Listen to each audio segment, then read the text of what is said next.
Murió ignorado por su madre. Y su hermano confesó la verdad que lo cambió todo. Hola, amigos oyentes. No les quitaré mucho tiempo, solo un minuto. Necesito mucho el apoyo de cada uno de ustedes. Por favor, suscríbanse a mi canal El Rincón de Reddit, ayúdenme a acercarme a mi sueño de 500 suscriptores. También les agradeceré sus me gusta y comentarios. La opinión de cada uno de ustedes es importante para mí. Gracias por su atención y que disfruten del vídeo. No escuché el metal retorcerse. No vi la luz roja que debió advertirnos. Solo recuerdo el sabor metálico de la sangre llenándome la boca y un dolor tan intenso que pensé que me arrancaba el alma. A mi lado, la respiración de mi hermano sonaba regular, apenas agitada. Él tenía un par de rasguños, nada más. Yo, en cambio, sentía que cada latido era una puñalada. Me llevaron al hospital donde mi madre reinaba como directora, creyendo, todavía, que eso sería mi salvación. Pero ella no miró hacia mí. Reunió a todos los médicos en la habitación de Carlos, como si cada uno de ellos fuera indispensable para curar un par de cortaduras superficiales. Desde el suelo frío, con la vista nublada, le rogué: «Mamá, me estoy muriendo». Ella se volvió, irritada, como si mi voz fuera un zumbido molesto en medio de su impecable coreografía médica. ¿No puedes dejar de buscar protagonismo por una vez? Su mirada se endureció. Tu hermano estuvo a punto de fracturarse un hueso. No contesté. No pude. El dolor me estaba arrancando los sentidos y la voz me temblaba como un hilo a punto de romperse. Me subieron a quirófano, demasiado tarde. Morí antes de que pudieran abrirme el pecho. Pero la muerte no me dejó irme del todo. En los últimos 3 minutos de mi vida, mi alma, o lo que quedaba de ella, flotó hasta la habitación donde mamá permanecía junto a la cama de Carlos. La vi sostenerle la mano con desesperación, sus labios murmurando una súplica. Carlos, no me asustes así. Despierta, hijo. A un paso de ella, mi padre, con el rostro crispado de ira, escupió. Si Santiago hubiera hecho su trabajo y protegido a su hermano, esto no habría pasado. Lo pagaré caro. En un rincón, invisible, me aferré a mi rabia como único ancla. Papá, estoy muerto. No es como si les importara. Los médicos confirmaron que las heridas de Carlos eran leves. Uno, más valiente que el resto, se atrevió a preguntar. Señora Lestange, ¿segura que no deberíamos atender a Santiago? Su estado es crítico. La máscara amable de mi madre se rompió, dejando ver un rictus helado. ¿Otra vez con sus exageraciones? ¿Ahora pretende que creamos que está muriendo? ¿No ve el daño que le ha causado a su hermano? Mi respiración, si es que aún tenía, se detuvo. El desprecio le goteaba por las comisuras de la boca. Y sin embargo, yo también era su hijo. ¿En qué momento dejé de serlo para ella? Tomó su teléfono, marcó mi número. Una enfermera acercó el aparato a mi oído. Esperé, como un niño espera el perdón después del castigo. Pero lo que escuché fue un golpe seco en el pecho. Santiago, levántate y discúlpate con tu hermano. No había preocupación. No había amor. Solo una orden envuelta en veneno. La enfermera, incapaz de callar, dijo con voz rota. Señora Lestange, Santiago no va a resistir mucho más. Mi madre soltó una carcajada breve, afilada. ¿Cuánto te pagó para que le sigas el juego? En ese instante, Carlos abrió los ojos. El buen hijo. El amado. Con voz débil, fingiendo fragilidad, susurró. Mamá, papá, ¿cómo está él? Mamá lo acarició con ternura, como si sus dedos nunca hubieran sabido del frío. Luego volvió a su tono de cuchillo. Santiago, tu hermano está así por tu culpa y aún así se preocupa por ti. Si en 3 minutos no vienes a disculparte, no vuelvas a mostrarme la cara. Colgó. Papá frunció el ceño. ¿Para qué perder el tiempo con él? Casi mata a Carlos. Carlos bajó la cabeza, pero en sus ojos asomó una chispa que ningún rasguño podía borrar. Fingió remordimiento, la máscara perfecta, antes de alzar la vista hacia ellos. Mamá, papá, la voz de Carlos sonaba débil, quebrada en el punto exacto para arrancarles compasión. No se enojen con Santiago. Él nunca me ha perdonado por haber ganado la beca internacional que él quería. Lo entiendo. Por eso me odia. La mentira me atravesó como un cuchillo. Incluso muerto, mi hermano seguía tejiendo veneno con esa habilidad de serpiente que nadie más parecía notar. Y, como siempre, mis padres bebieron cada palabra como si fuera verdad absoluta. El rostro de mi madre se endureció de inmediato, sus ojos afilados como bisturís. ¿Para qué enviar al extranjero a alguien tan egoísta? Solo Dios sabe en qué se convertiría si estuvieras solo allá. Carlos fingió preocupación, bajando la mirada con modestia calculada. Mamá, no te enfades. Santiago debe tener sus razones. La transición fue instantánea, la dureza de mi madre se derritió en ternura. Eres demasiado bueno, hijo. Por eso él siempre se aprovecha de ti. Ahí estaba la verdadera fortaleza de Carlos, la capacidad de moldear sus palabras hasta que calzaran perfectamente en el hueco emocional de cada uno. Yo sabía que, aunque me materializara frente a ellos y les relatara cada crueldad que él había cometido, solo obtendría una bofetada y el sello de envidioso. La puerta se abrió con un golpe seco y entró Estefania, mi hermana mayor. Sus pasos resonaron como un juicio. Cruzó la habitación hasta Carlos, examinándolo con ansiedad. Venía de otro estado y, al enterarse del accidente, había volado de inmediato, pero no por mí. Confirmó que Carlos estaba bien y soltó un suspiro aliviado antes de disparar su veredicto. Siempre lo he dicho, Santiago es una mala influencia para esta familia. Desde que naciste, Carlos, él no ha hecho más que lastimarte. Carlos, perfecto en su papel de mártir, sonrió con humildad fingida. No te enfades, As. Estoy seguro de que no quiso lastimarme. El efecto fue inmediato. Papá golpeó la mesa con un estruendo que me hizo estremecer incluso en mi estado etéreo. ¿Así que lo hizo a propósito? ¿Para dañarte? Mamá apretó los dientes hasta que la mandíbula le crujió. Ese muchacho se las va a ver conmigo. Carlos fingió sobresalto, como si hubiera ido demasiado lejos y temiera que sospecharan. Se apresuró a rectificar. Quizá estoy recordando mal. Al final del día sigue siendo mi hermano. Él no haría algo así. Estefania le dio un golpecito cariñoso en la frente. Eres demasiado ingenuo. No sabes lo que es la gente capaz de hacer. Mamá, con voz impregnada de devoción, sentenció. Es una bendición tener un hijo como tú. Está bien, olvidemos a ese malagradecido. Lo importante es que te recuperes.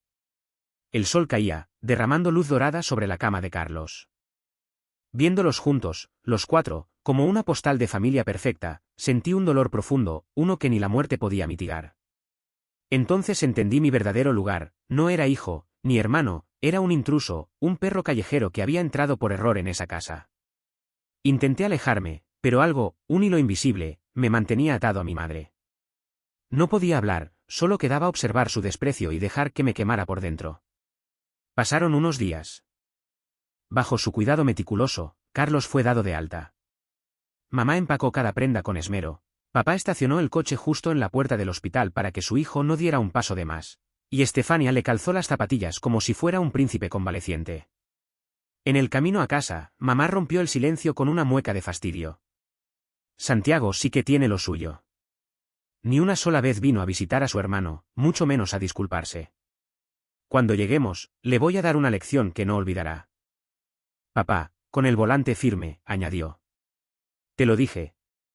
Tenerlo en casa es buscar problemas. Era cuestión de tiempo. Le voy a enseñar una lección. Las palabras quedaron flotando en mi cabeza, como brasas encendidas. Sentí como removían capas de recuerdos enterrados, discusiones, renuncias, miradas de desaprobación. Siempre había sido igual. Desde que tengo memoria, mamá prefería a Carlos. Y yo tenía que cederlo todo. Recordé, como si fuera ayer, aquel episodio en la primaria que marcó el inicio de una lección brutal. En esta casa, hacer llorar a Carlos era un crimen imperdonable. Tenía entre mis manos un carrito de juguete, mi tesoro, un obsequio extra que había llegado junto al regalo principal que papá le trajo a Carlos de un viaje. No importaba que mi hermano tuviera cajas enteras llenas de modelos relucientes, precisamente ese, lo quería para sí. Forcejeamos. Yo no pensaba soltarlo. Pero de pronto, como un actor consumado, Carlos soltó un grito y comenzó a llorar. Mamá irrumpió en la habitación, se arrodilló junto a él, lo abrazó con un dramatismo casi religioso y me lanzó una mirada de puro veneno. Santiago, tu hermano ya ha sufrido bastante por tu culpa. ¿Qué más quieres? Abrí la boca para defenderme, pero Carlos me cortó el paso con lágrimas medidas. Mamá, no te enojes. Fue mi culpa. No debí pelear con él. Ese gesto, lejos de salvarme, solo avivó el fuego. Cuando papá llegó y vio la escena, me arrancó del suelo y descargó sobre mí golpes secos, cada uno acompañado de palabras que aún me persiguen. Un niño tan cruel no merece este techo. Tenerte aquí es esperar la tragedia. Lloraba, rogaba que parara. Pero cuanto más lloraba, más convencido estaba de que fingía, y más duro me golpeaba. Mamá y Estefania miraban desde la puerta, inmóviles, como si observaran la corrección de un extraño. Ese día entendí que con Carlos nunca ganaría. Con el tiempo dejé de competir, de explicar, de intentar. Me resigné a mi papel de culpable eterno. Y ahora, ni siquiera vivo, yacía en una mesa fría mientras ellos seguían celebrando su unión. Al llegar a casa tras el accidente, Carlos se dejó caer en el sofá con un suspiro ensayado. Bastó con que dijera tengo hambre para que Estefania corriera a la cocina, buscando en su teléfono recetas saludables, como si un estómago lleno de dulces atenciones pudiera blindarlo contra cualquier mal. Papá le colocó en las manos la última consola del mercado, obsequio de bienvenida por haber sobrevivido. Mamá había purificado su habitación como un santuario, llenándola de plantas verdes y aire perfumado. Carlos encendió la consola y comenzó a jugar. Bastó eso para que todos lo miraran como si estuvieran presenciando un milagro. Yo lo seguía, invisible, sintiendo como cada rincón de esa casa, mi casa, se volvía de hielo.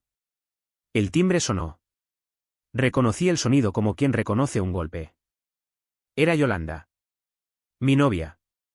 O al menos, eso creía hasta ese momento. Entró con un frasco en las manos y una sonrisa cálida dirigida, por supuesto, a Carlos. Señor y señora Lestange, me enteré de que Carlos recibió el alta. Le traje unos suplementos. Carlos soltó el control y alzó la vista, cubriendo la comisura de su boca con modestia estudiada. Yolanda, no debiste molestarte. Ya me siento mucho mejor. Ella le devolvió una sonrisa dulce, tan dulce que me resultó irreconocible. Conmigo, Yolanda siempre había sido distante, casi fría. Pero ante Carlos, era toda ternura. Algo oscuro comenzó a crecerme en el pecho. De pronto, preguntó. ¿Y Santiago? El silencio que siguió fue más elocuente que cualquier respuesta. Mamá frunció el ceño, como si mi nombre fuera una palabra prohibida. ¿Para qué mencionas a ese desagradecido? Después de que lo puse en su lugar, ni siquiera se dignó a volver.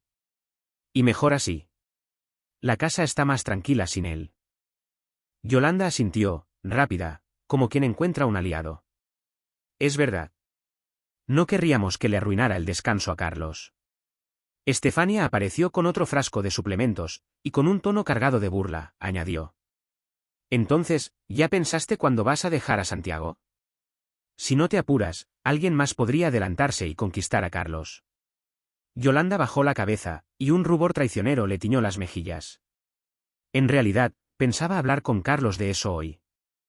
Un calor áspero me subió desde el pecho hasta la garganta, y una risa amarga me escapó sin que pudiera evitarlo.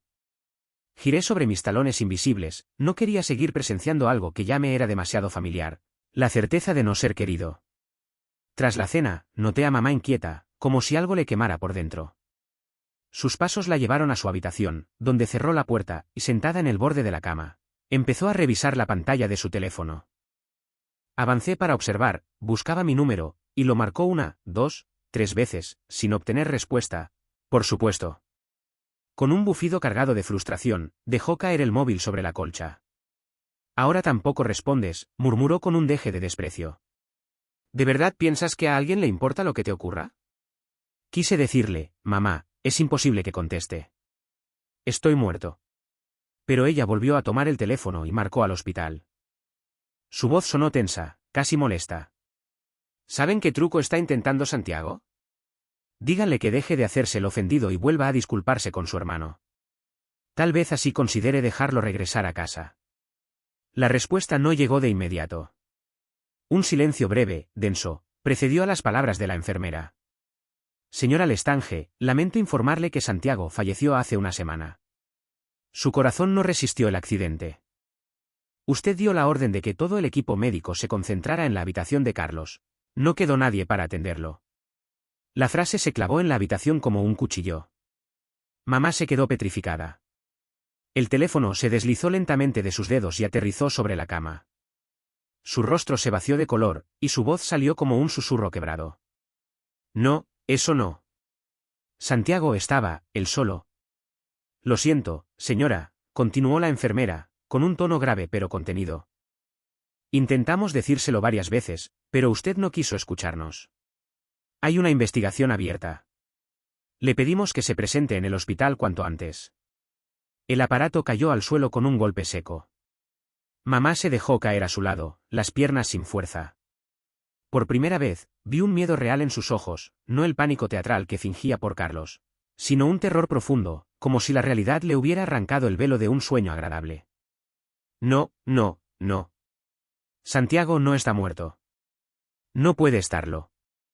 Sus manos temblaban al volver a marcar, como si insistir pudiera torcer la verdad.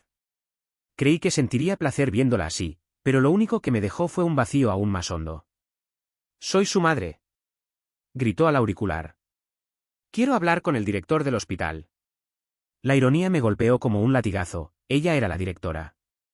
La misma que había firmado mi sentencia al ordenar que me dejaran morir. «Tú tomaste la decisión, mamá», susurré para mí. «Tú me dejaste ir». Papá irrumpió en la habitación, alarmado por sus gritos. «¿Qué sucede?», preguntó, frunciendo el ceño. Ella lo miró, con los ojos desorbitados y húmedos. «Dicen que Santiago está muerto». «Eso es imposible», replicó él, negando con la cabeza. «Estará en casa de algún amigo, ignorándonos a propósito». Mamá lo agarró de la camisa, aferrándose como a un salvavidas. «No, Santino, la enfermera dice que murió en el hospital, el mismo día del accidente». Su corazón se detuvo, y no hubo nadie que lo atendiera porque yo mandé a todos con Carlos. La expresión de papá se endureció, luchando entre la negación y la verdad. Durante unos segundos pareció querer refugiarse en otra mentira, pero algo se quebró en su mirada. ¿Estás diciendo que nuestro hijo murió porque tú apartaste a todos los médicos para que cuidaran a Carlos?, preguntó, con la voz rota, como si cada palabra le pesara toneladas. Mamá asintió con un leve movimiento, incapaz de articular palabra. Las lágrimas corrían sin freno, empapándole el cuello y la ropa. «Tenemos que ir al hospital», dijo papá por fin, con un tono grave que no admitía discusión. «Ahora mismo». Salieron apresurados, y yo me deslicé detrás de ellos, una sombra pegada a su respiración. Atravesaron el pasillo sin reparar en la sala donde Carlos, Estefania y Yolanda compartían risas y palomitas frente a una película. Ninguno notó el desasosiego que arrastraban mis padres. Papá manejó con el pie hundido en el acelerador, sorteando semáforos como si pudiera arrebatarme de la muerte con unos segundos de ventaja. Pero yo sabía que el reloj ya había dictado sentencia. El mismo hospital, los mismos muros que habían sido testigos de mi súplica inútil mientras mamá miraba hacia otro lado. En la entrada, una recepcionista los condujo hasta una sala pequeña y cerrada. Allí los esperaba un hombre de traje oscuro, con el gesto grave y un portafolios apoyado en las rodillas. «Señores Lestange, lamento profundamente lo sucedido», dijo, extendiendo la mano. Nadie la tomó. «Quiero ver a mi hijo», demandó mamá, la voz quebrada. «El cuerpo de Santiago fue trasladado a la morgue el mismo día del accidente», explicó el hombre con cautela. Al no recibir respuesta de su familia en los últimos días, el hospital inició los trámites funerarios. «Eso es inaceptable», estalló papá. Nadie nos informó nada. El abogado dirigió una mirada incómoda hacia una enfermera que acababa de entrar. Reconocí su rostro al instante, fue quien intentó ayudarme aquella noche. «Señor Lestange», dijo ella, con un tono que mezclaba cansancio y tristeza, «llamamos en varias ocasiones». La señora recibió informes sobre la gravedad de Santiago, pero sostuvo que se estaba exagerando. «Eso no es cierto», replicó mamá de inmediato. «Nadie me dijo que mi hijo estaba muriendo». La enfermera encendió una tableta y, sin titubeos, reprodujo audios. La voz de mamá llenó la sala, clara y cortante. «¿En serio tienes que buscar atención incluso ahora? Tu hermano casi se rompe un hueso». Otro fragmento. «Señora Lestange, Santiago está crítico. Necesitamos su permiso para operarlo. Atiendan primero a Carlos. Santiago siempre exagera para llamar la atención». Y un tercero. «Señora, el corazón de Santiago está fallando. Debemos intervenir ya. ¿Cuánto le pagó para que le siga el juego? No puedo creer que sea capaz de algo así. Las palabras rebotaron en las paredes como bofetadas. Mamá se quedó inmóvil, la boca entreabierta, incapaz de negar lo innegable. Yo, no lo sabía, balbuceó, aunque las pruebas hablaban solas. Señora, intervino el abogado con voz firme, existe una investigación por negligencia. Entendemos que usted es la directora del hospital, pero las grabaciones y testimonios indican una omisión grave en la atención de su hijo mayor. Papá estaba pálido, como si la sangre se hubiera retirado de su rostro. ¿Dónde está? Preguntó apenas audible. Necesito verlo. Síganme, indicó la enfermera. Los pasillos parecían más fríos que nunca. Descendimos al sótano, donde la morgue guardaba su silencio pesado, impregnado de desinfectante y un olor metálico que conocía demasiado bien. Una camilla cubierta por una sábana aguardaba. ¿Están preparados? Preguntó la enfermera en un susurro. Ellos se miraron un instante y asintieron. La tela se levantó despacio, y ahí estaba yo. Piel apagada, labios azulados, párpados cerrados como si durmiera un sueño sin regreso. El grito de mamá se quebró contra las paredes, agudo y desesperado. Se abalanzó sobre mi cuerpo, abrazándolo con una fuerza que nunca conocí en vida. Santiago, mi niño, no, por favor, no. Papá retrocedió tambaleante, chocando con la pared. Se dejó caer al suelo, con la vista perdida en un punto que ya no existía. ¿Qué hemos hecho? Susurró. Dios, ¿qué hemos hecho? Desde mi rincón invisible, los contemplaba con una mezcla difícil de descifrar.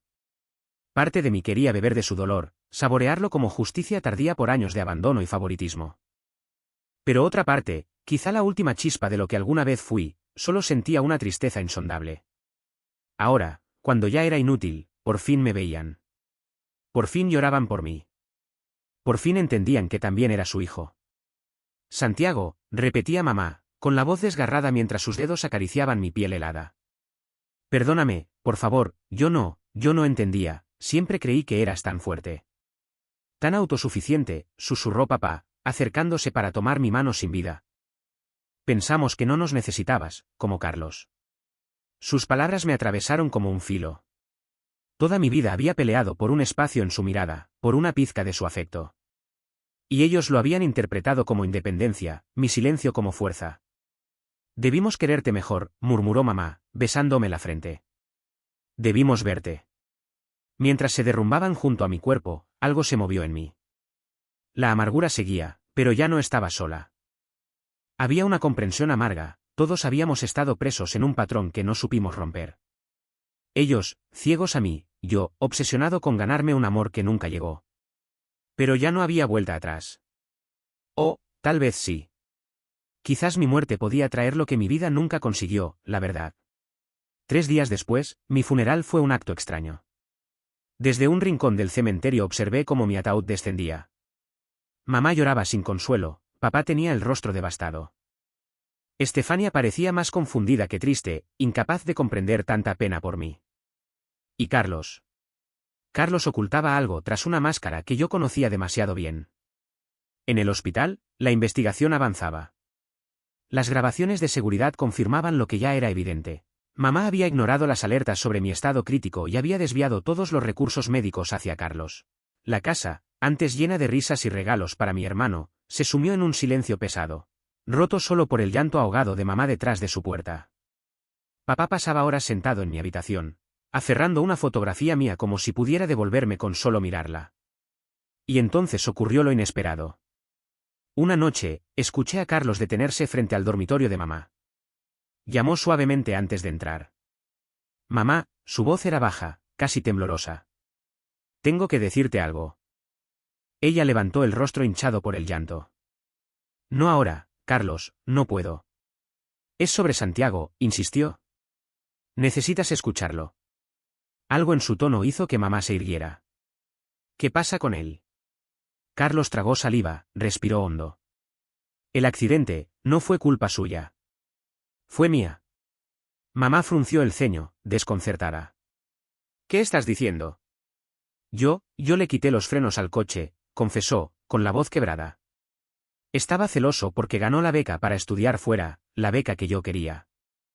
Sus palabras fueron como piedras cayendo en un pozo sin fondo. Mamá quedó rígida, incapaz de asimilar lo que oía. No, no entiendo.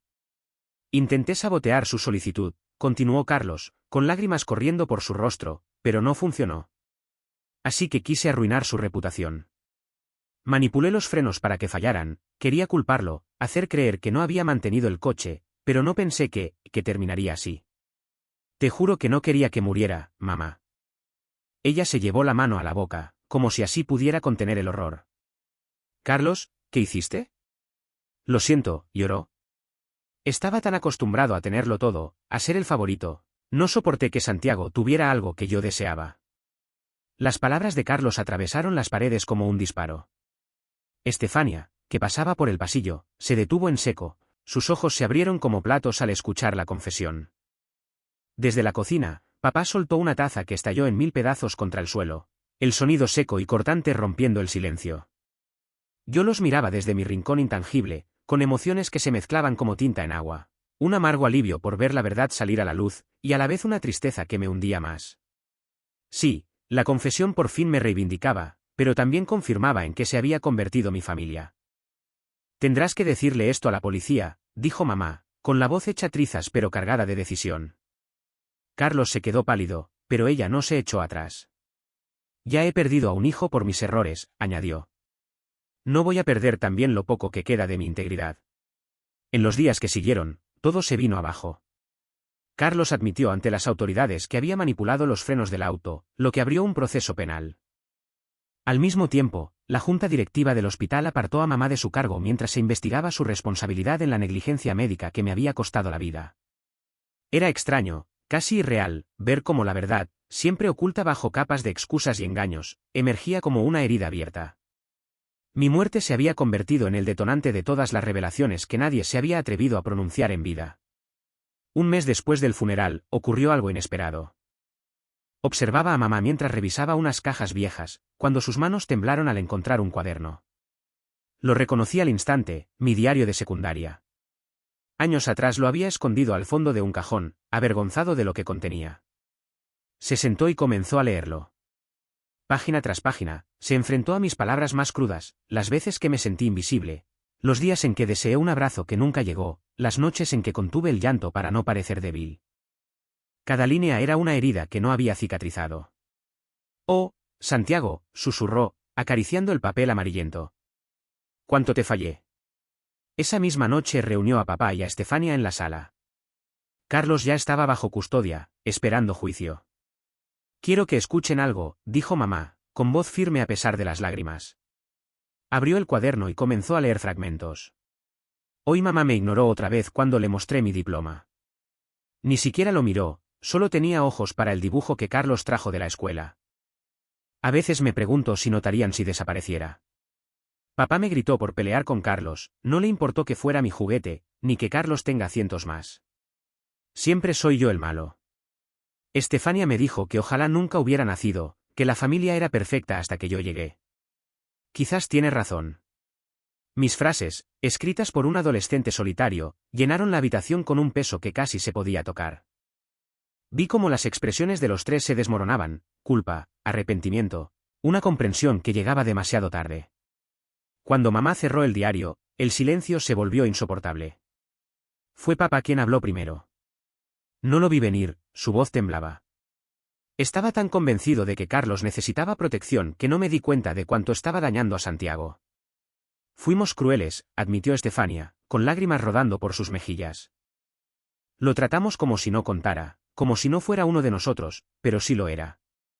Sí importaba, dijo mamá, acariciando la tapa del diario. Y tenemos que aceptarlo, lo dejamos morir sin haberlo amado como merecía. Fallamos como padres, fallamos como familia. Sus palabras quedaron flotando en la sala, reverberando en las paredes como una sentencia. Era la primera vez que los veía enfrentar la verdad sin disfrazarla. Los meses siguientes fueron un intento torpe pero sincero de reconstruirse. Carlos fue condenado por homicidio involuntario, su edad y la influencia de mis padres suavizaron la sentencia, pero el peso de la culpa lo seguiría siempre. Mamá renunció definitivamente a la dirección del hospital y comenzó a trabajar en programas que advertían sobre el favoritismo parental y el daño que provoca. Papá la acompañaba, hablando con otros padres sobre la necesidad de amar a todos los hijos por igual. Yo, desde mi rincón en la sombra, no podía cambiar el pasado. Pero al menos, mi ausencia había dejado una verdad que nadie podría enterrar otra vez.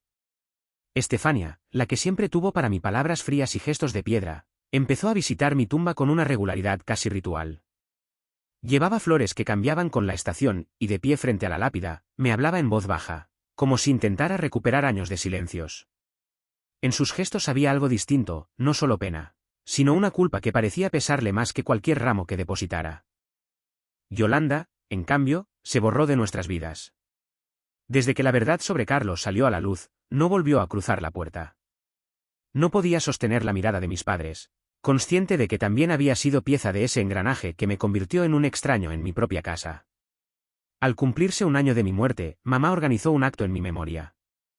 No era un funeral tardío, sino una declaración pública, advertir sobre el daño silencioso que el favoritismo y la indiferencia pueden infligir.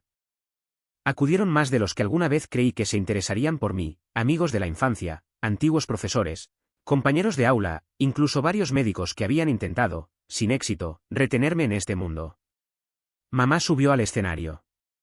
Detrás de ella, una gran fotografía mía ocupaba la pantalla como si me mirara desde otro tiempo. Hoy no solo recordamos a mi hijo, Santiago, dijo, con la voz firme pero con un temblor que traicionaba su emoción.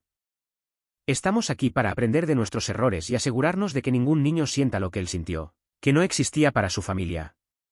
Mientras la escuchaba, sentí algo liberarse, como si un peso invisible se desprendiera de mis hombros. No era perdón, esa palabra aún me quedaba lejana, sino la certeza de que mi historia, incluso en su tragedia, estaba dejando una huella.